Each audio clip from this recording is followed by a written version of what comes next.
All right, let's talk about the periodic table. And I know what you might be thinking, that boring chart from chemistry class, right? Well, let's reframe that. Today, we're going to look at it like a game board. It's got rules, it's got moves, but most importantly, it's got these secret traps. And trust me, once you know them, you're going to see your exams in a whole new light. But before we dive in, let me ask you something. What do you think is the single biggest trap, the number one curveball that shows up on exams about periodic trends and catches almost everyone off guard?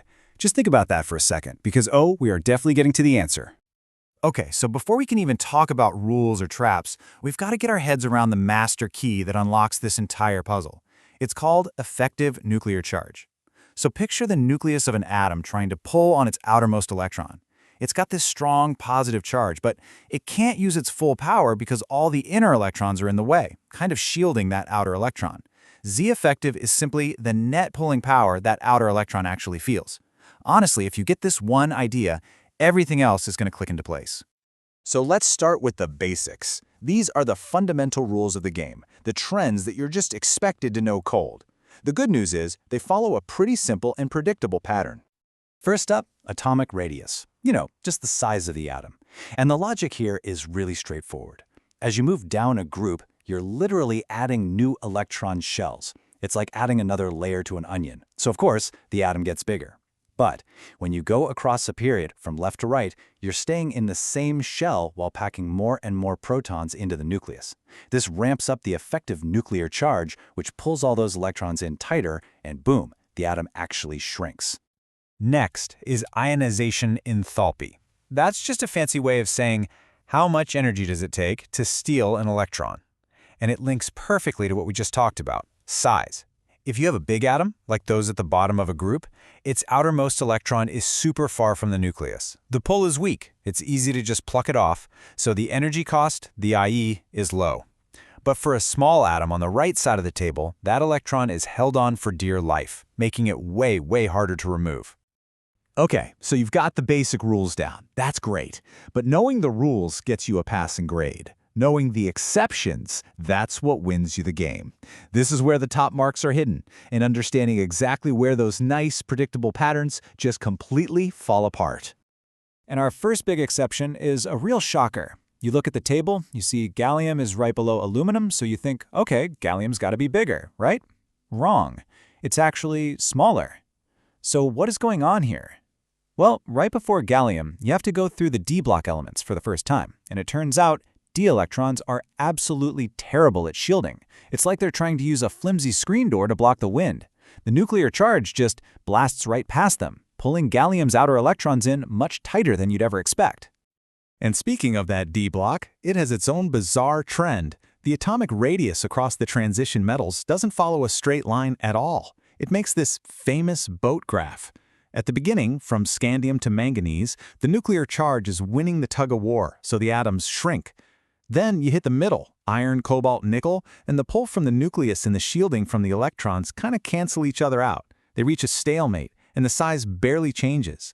But then, at the end, with copper and zinc, you've crammed so many electrons in there that they start repelling each other, actually pushing the shell back out and making the atom bigger again.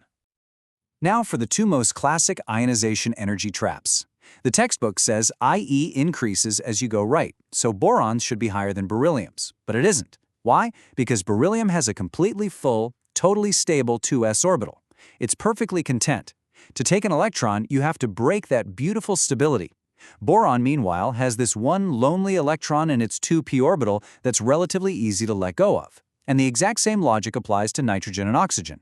Nitrogen has a perfectly half-filled 2p orbital, another super stable configuration.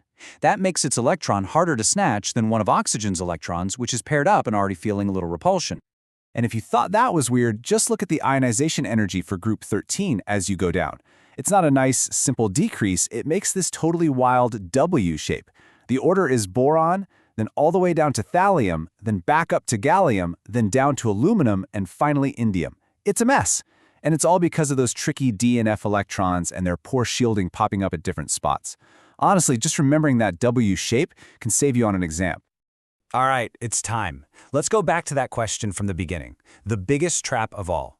An examiner asks you, which element has the most negative electron gain enthalpy? Meaning which one releases the most energy when it gains an electron. And every single fiber of your being is screaming, fluorine! It's the most electronegative element. It has to be fluorine. But it's not.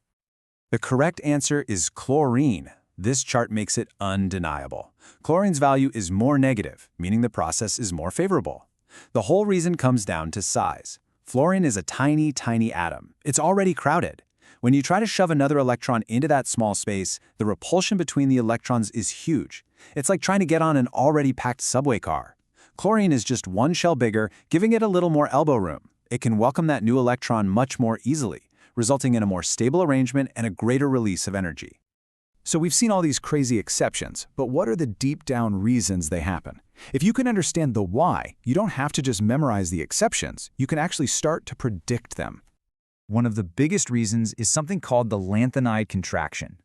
This is what happens after you get past that block of elements at the bottom, the lanthanides. All the elements that come after are way smaller than they should be. And that's because you're now filling up the 4 f orbitals. And look, if d electrons were bad at shielding, f electrons are like a fishing net. They provide almost no shielding at all. So the nuclear charge just skyrockets across that series, causing the atoms to get squeezed smaller and smaller. And the fallout from this is massive. This terrible shielding and the huge effective nuclear charge lead to one of the most famous fun facts in all of chemistry. Hafnium comes right after the lanthanides, so it should be a lot bigger than zirconium, the element right above it. But because of the lanthanide contraction, hafnium gets squeezed so much that it ends up being almost the exact same size as zirconium. They become chemical twins. Okay, the other big secret weapon for understanding these patterns is the inert pair effect.